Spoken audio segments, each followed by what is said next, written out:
Hello there, boxing fans around the world. Thank you for joining me once again here on Talkin Fight for another episode of Boxing News Today. And today we're going to start off with a quick little announcement out of Top Rank. Top Rank, as you know, are putting on a show featuring Emmanuel Navarrete against Denis Berinchik for the WBO lightweight title. Now and that's going to take place on May 18th, and they've just announced the co-feature bout. It's going to feature hometown hero Giovanni Santillan.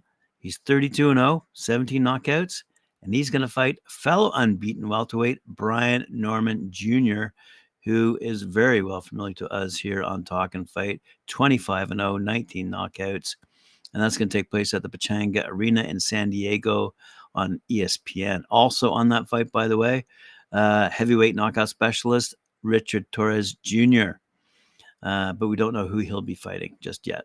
We await that decision and announcement. Speaking of announcements, over on social media, we see that Ryan Garcia is having his fun with Rolly Romero in a reaction to Romero's loss to Pitbull Cruz, that 8-round technical knockout. Recently, Garcia says Rolly's chin is toast at this point in his career, and he can no longer take a punch. First, it was the 6th-round knockout loss to Gervonta Davis in 2022, and then a video was leaked of Rolly being knocked out by a sparring partner. Now Rolly is getting knocked out by much smaller 5'4" Pitbull Cruz, who came up from lightweight to challenge him. And Ryan thinks that Rolly is finished as a fighter because his chin has been compromised, and he can't take a punch anymore. Anyway, you might recall that Rolly had the opportunity to fight Ryan Garcia last year, and I don't know which one of them walked away from that one, but obviously Ryan thought he was going to make more money against a much, let's say Pitbull and Ryan might make a good fight, but would it have made more money than Rolly Romero? I don't know. It doesn't matter to me. What I wanted to mention, in addition to that Ryan Garcia comment about Romero, was something he posted on Twitter, now called X. Check this out. This solar eclipse is a sign from God. Many connections, so many coincidences that aren't coincidences. Repent, or the wrath of God will come unto America. It is maybe too late. What drugs is he on? Wow. All right. Quick little announcement here out of Panama. Jonathan Miniel, 4-0, 4 knockouts. And his opponent, Jonathan Torrez, 4-0, 1 knockout. Both at the scale at 140, the limit of the super lightweight division. And they're going to fight for the vacant national championship, which will be on the line at the main event of the Laguna Premium Summer Boxing Fest to be held at the Arena Roberto Duran down in Panama City, Panama, coming up very shortly, actually. Featherweights, Kadir Macias, 3-0, and Ibrahim Valdespino, 3-0, are going to go toe-to-toe as well. They both weighed in at 126, and they'll be taking place as a co-main fight over 8 rounds. Also, Angel Betancourt, 4-0, registered the limit of the flyweight division, and his opponent, Santos Villar, 2-1, weighed in 111 pounds. So it looks like there's some good fighting coming up very shortly in Panama. Very good. Quick little story out of All-Star Boxing. All-Star Boxing President and CEO Felix Zabala Jr. has announced a revamped multi-year promotional agreement with Los Angeles-based WBA number 4, WBO number 2 flyweight contender Anthony Alascuega. He's 6-1, 4 knockouts. Alascuega recently dispatched former WBO global champ, number 5 ranked Jamal Magramio on a telecast of Prime Video 5, and that took place in Tokyo, Japan. Anyway, says about Zabala Jr., he said, we felt confident in Tony's ability from the beginning with his trainer, Rudy Hernandez. The plan was always to fast-track him to a world title shot. Let's move on to one of my favorite fighters, Skye Nicholson. young lady from down under, featherweight. She had something to say in light of the recent defeats of a trio of Australian boxers in names of Liam Wilson, Michael Zarafa, and Tim Tszyu. Okay, because she's about to fight Sarah Mahfoud in Las Vegas, and taking place at the Fontainebleau. All right. She says there are still big fights for Australians in the offing for Liam Paro, George Kambosos Jr., the Maloney brothers, and one of her friends, Jai Apatea. Aussie do well. Jai is a special talent and will do some very special things in the sport. He is definitely causing some waves at the moment. It is very exciting to be part of it in the Australian boxing boom. I'm hopeful it will have that knock-on effect because we have golden eras in the past. I feel boxing doesn't get the love, recognition, and support it deserves in Australia right now, so I'm hoping that with the big names floating around in the top Australian divisions, Australia will get behind the boxers and support us. Nicholson, by the way, is 9-0 and has been in Vegas for nearly 2 weeks with coaches Eddie Lamb and Bradley Skeet. I remember she stopped Lucy Wildheart over in Dublin in round number 9 in her last fight. That was back in September. And also as a student of the sport with more than 150 amateur fights behind her and her ambition to reach the top, she's now fighting, as I said, the 14-1 Denmark-based Mahfoud, who's been quite competitive, having fought Amanda Serrano for the vacant WBC title. And she thinks the victory will put her up alongside some of the fighters that she admires, said Nicholson. I think Sandy Ryan is a very special talent.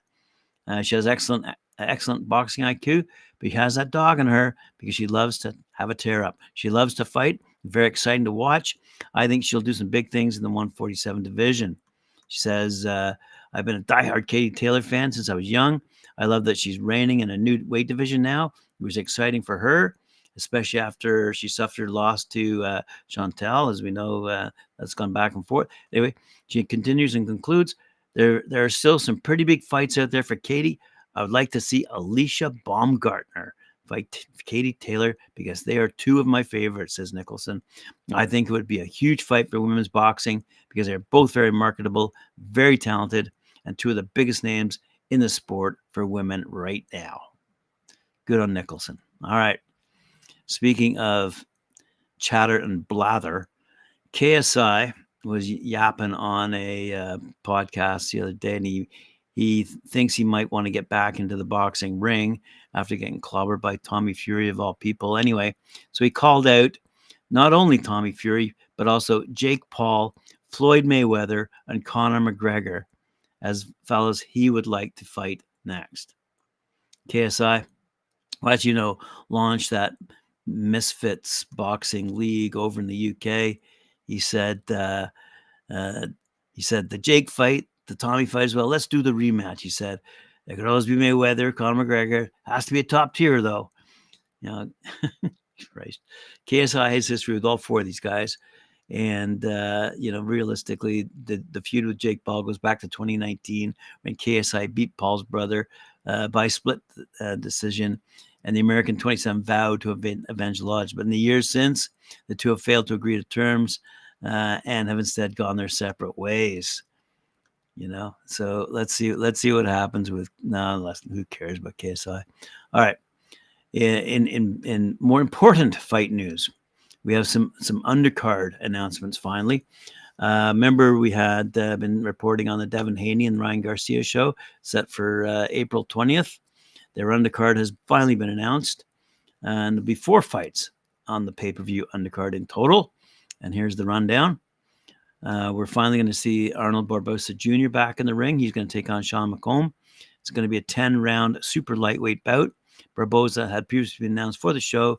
It has been speculated he's been waiting in the wings if either Haney or Garcia pull out of that main event for whatever reason. As I mentioned earlier, we'll see.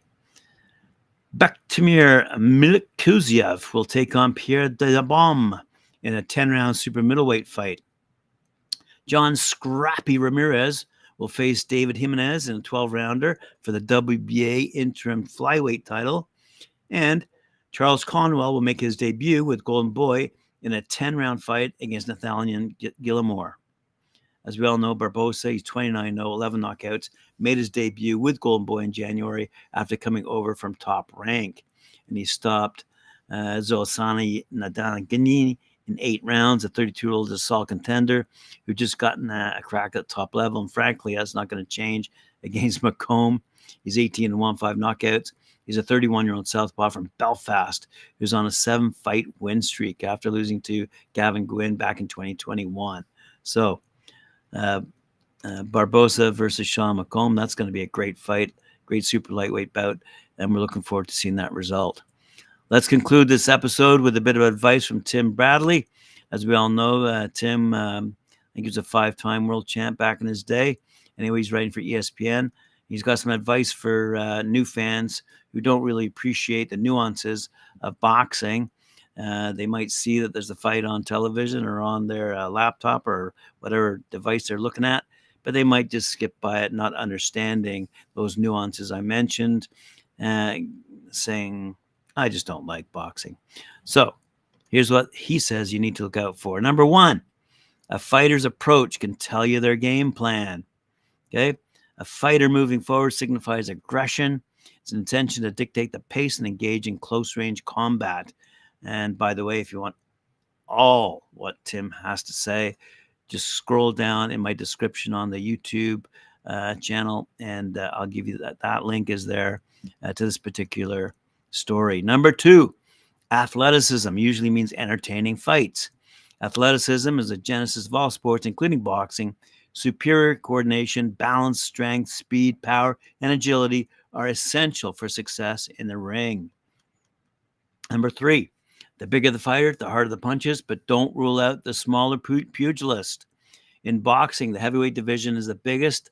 It's often called the glamour division, as we all know, with fighters over 200 pounds and sometimes close to 300 pounds competing. These fighters tend to produce more knockouts due to their greater physical power. However, lower weight classes produce more skill, quickness, and agility. There's more action, he says, amongst the smaller men. Occasionally, he adds, exceptional smaller fighters like Manny Pacquiao emerge with remarkable knockout abilities, even when moving up in weight class. In today's generation, boxers such Nayana Inoue, who fights at 122, and 135-pound Gervonta Tank Davis showcase impressive skills and knockout power despite their smaller stature. Number 4, calmness can be a great weapon in boxing. Calmness in boxing, he asks, really? Calmness is a helpful ingredient inside the boxing ring because it opens doors to more opportunities. A composed boxer can spot openings, dodge shots, and remain unfazed by setbacks. Boxers vary in this approach, though. Some live in chaos with demanding physicality, while others prefer a controlled technical style and focus. It's important to recognize both forms of calmness. Passive and aggressive. I like fighters with a mix of both, says Timothy. Number 5, good apparel equals success. Look no further than Tyson Fury. A boxer's attire can reveal much about their boxing style and confidence. Many boxers believe that looking good boosts their confidence before and during a match. While a stylish uniform doesn't earn extra points, it reflects a boxer's success and can enhance self-worth. Hairstyles, flashy outfits, robes, and grand ring walks accompanied by singers and other entertainers signal confidence and egotism. A boxer's confidence correlates with their performance in the ring, says Timothy Bradley. Okay, fair enough. I don't know about Ben Whitaker, though, in his last ring walk, but I'll leave it at that. Number 6, red corner, blue corner. Who's in the corner? A fighter in the red corner often tends to be more popular and has a higher likelihood of winning. Promoters typically place the favorite fighter, the A-side, or house fighter in the red corner. However, in matchups between two champions, this tradition can change. Ultimately, the corner color choice is part of the contract negotiations. Keep a watchful eye on the boxer fighting out of the red corner. More than likely, they should win. Number 7, footwork. Righty-lefty matchups, and stance. A boxer's footwork is crucial for both defense and offense. Proper foot positioning, such as aligning the feet shoulder width apart, enhances mobility in every direction, positioning for efficient striking. Skilled boxers like Vasily Lomachenko use active upper body movement along with footwork, including pendulum bouncing and lateral movements called front foot step shuffles to get around his opponent's flank to gain a positioning advantage. A boxer's goal is to avoid getting hit while landing punches of their own. Yes, hit and avoid getting hit. Defense and the Philly shell, made famous by our own Tim Witherspoon. Being defensively sound in boxing is critical for longevity and success. Great defense should also provide countering opportunities. Techniques such as bobbing and weaving, slipping punches, and footwork are vital to avoiding punches. The eyes of a boxer indicate his knowledge and experience as they anticipate and react to oncoming punches. Keep an eye on that. Excellent defensive boxers closely watch their opponent's movements and positioning. Boxers with exceptional eyes can often predict and evade punches. Living legend Floyd Mayweather's mastery in defense frustrated his opponents with his elusive tactics. A boxer's ability to avoid being hit not only protects them from harm, but also psychologically wears down their opponent. Good point. Number 9, body attack. Let's go for that liver shot. Neil Adil, my often favorite shot in boxing. Anyway, focusing on attacking an opponent's body in boxing shows skill, strategy, and intelligence. Investing in the body usually pays great dividends late in matches. Whoever knew that punching someone in the body could weaken their resolve? It can even drain a boxer's stamina, zap their energy, and slow their movement. The most devastating and powerful one-punch knockouts aren't as dramatic as you think. A well-placed liver shot delivered on the upper right flank is the most painful punch in boxing. It seizes the liver momentarily, sending shockwaves throughout the entire nervous system. The pain can last for hours after the match, sometimes even days. Trust me, he says. I know. Well done, Timothy. All right. Effective punching and scoring is number 10, rounding out Timothy Bradley's list. When scoring a boxing match, 3 judges are seated ringside. If the commentator's table were set up to the south side of the ring, the judges would be seated east, west, and north, centered along the edge of the ring apron. Each judge gives the winner around 10 points and the loser 9 or fewer. A point is deducted for any knockdowns. Remember that not every judge scores the fight the same. They can see different things from their different positioning. And as we've often said on Talkin Fight, our advice to boxers, don't leave it in the hands of the judges. Anyway, there are no computer systems, says Timothy, monitors, or punch counters accessible to the judges when scoring a fight. However, 99% of judges score each round using one criterion: effectively punching, power punches, in the scoring area, which is the entire front half of the upper torso and high on the biceps minus the forearm. The frontal lobe, top of the head, the temple is also a scoring area. Notice I didn't say clean punches, he adds, which are used in the amateur scoring system. Professional boxing is the hurt business.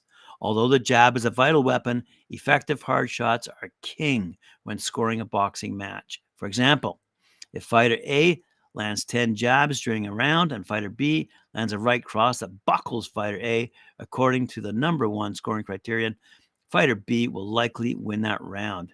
It's the effectiveness of the punch that matters most. And that, boxing fans, wraps us up for today. I thank you for joining me. I appreciate it very much. Remember to like, share, subscribe, hit that notification bell, and we'll see you again 11 a.m. Eastern Time here on Talkin Fight. See you then.